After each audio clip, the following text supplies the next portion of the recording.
ঈশ্বরদী উপজেলা স্বাস্থ্য কেন্দ্রে হুইলচেয়ার প্রদান। বুধবার বিকেলে ঈশ্বরদী উপজেলা স্বাস্থ্য কেন্দ্রে অসহায় রোগীদের ব্যবহারের জন্য দুটি হুইলচেয়ার উপহার দেওয়া হয়েছে। ঈশ্বরদীর সমাজসেবক ও ছাত্রদল নেতা রফিকুল ইসলাম নয়নের ব্যক্তিগত উদ্যোগে বিএনপির ভারপ্রাপ্ত চেয়ারম্যান জনাব তারেক রহমানের পক্ষ থেকে এই চেয়ার উপহার দেওয়া হয়।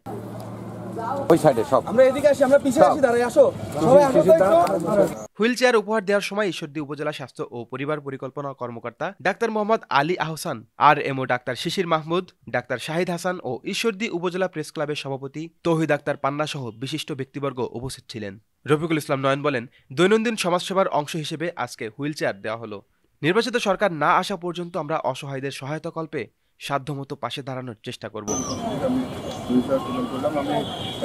অতীতেও আমরা আমাদের এই হাসপাতাল কেন্দ্রিক আমরা অনেক কাজ করছি নির্দেশে।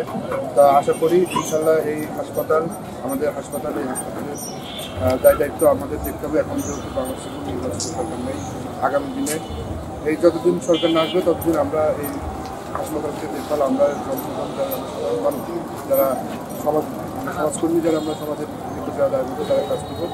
চেয়ার গ্রহণের পর ঈশ্বরদী উপজেলা স্বাস্থ্য কর্মকর্তা ডাক্তার মোহাম্মদ আলী আহসান কৃতজ্ঞতা প্রকাশ করে বলেন, সরকারের পাশাপাশি বেসরকারি সামর্থ্যবান ব্যক্তিরা অসহায় রোগীদের সেবায় অংশগ্রহণ করলে দেশের মানুষ উপকৃত হবে।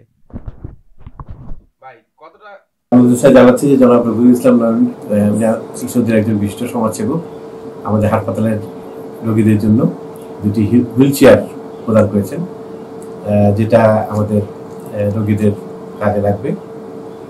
আমি মনে করি এভাবে সবাই সমাজসেবার জন্য এভাবে এগিয়ে আসা উচিত।